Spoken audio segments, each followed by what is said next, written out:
Hello, everyone. I'm just going to start my timer here.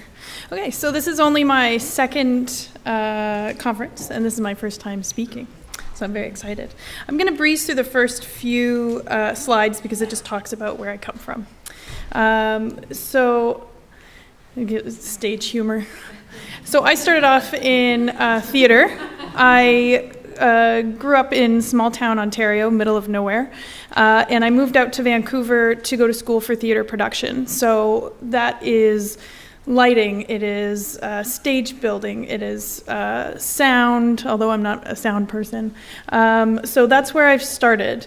And with that, you go to school thinking you're going to end up full-time in a theater somewhere.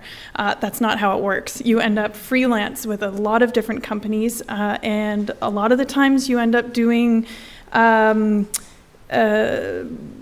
concerts, installs, conventions, just like this, setting up these lights here. And yeah, so thank you to our wonderful technicians up there in the booth.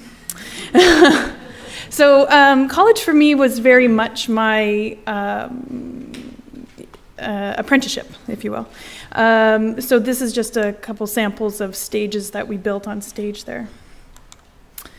And this is just an example of what the convention center looks like. It's a lot of road cases, a lot of heavy cable, lots of lights. And it was really long hours. This is just a sample of classic lighting plot. So each individual light on there, you would just find it and hang it up and cable it. And so one of the things that I did was work as a lighting technician for Bard on the Beach, our Shakespeare theater. So I did that for a whole summer, working in the back on the board. And one of my jobs at the Shakespeare Festival was taking charge of the seating array. This was a brand new tent. It cost $3 million. The tent itself came from the States, and the seating array came from Birmingham, UK. And this was a company that never made a manual before. So this came in many different pieces. All of this comes apart into separate pieces. All of the chairs come apart in small rails, and it packs away into shipping containers. So I saw this as an opportunity for me to take charge, and that's where I really found my management skills. One of the things that I was also in charge of at this festival was making sure that all of these bits and pieces, all of these pieces of the arch, this is the main stage tent that we were just under. So I would start by digging up the bases every year and making sure that all of these got installed correctly.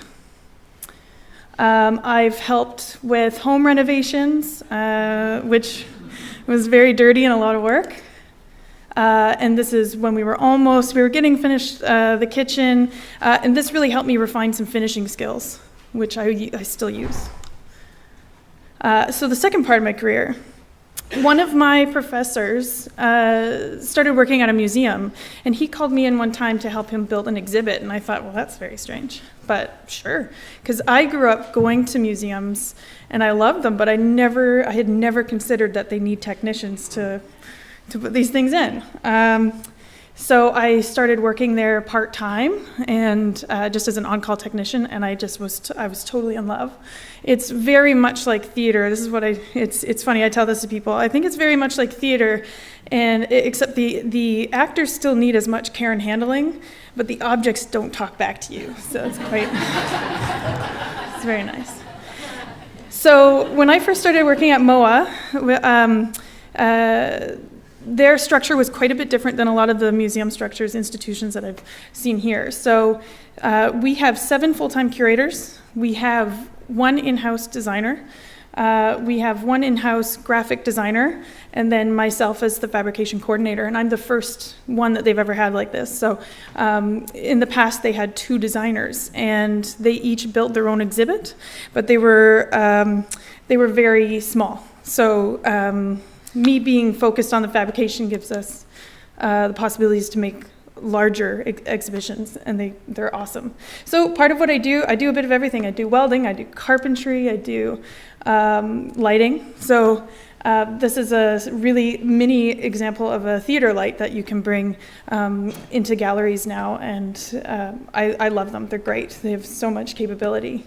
And this tiny little light as well, we're using that I think I'm almost out of time here, so I'll just breeze through. What I love about our galleries is I can use some theater skills. So here pictured, I use a stage jack to hold up some walls while we build this exhibit.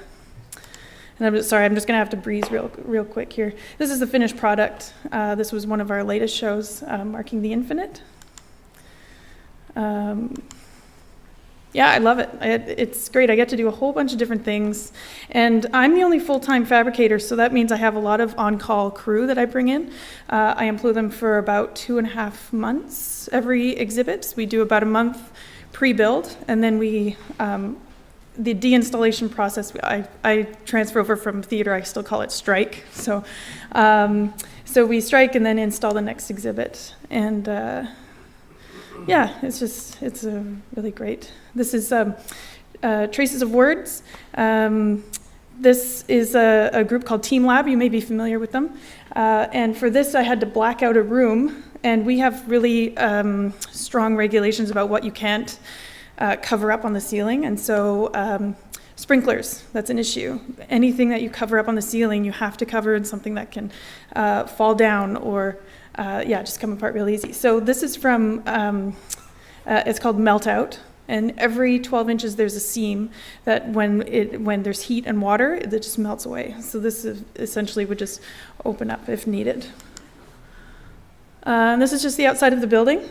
It's a really great place to work. The scene is, the view is quite nice. I took this shot, actually every year we have totem poles outside, and every year they need maintenance.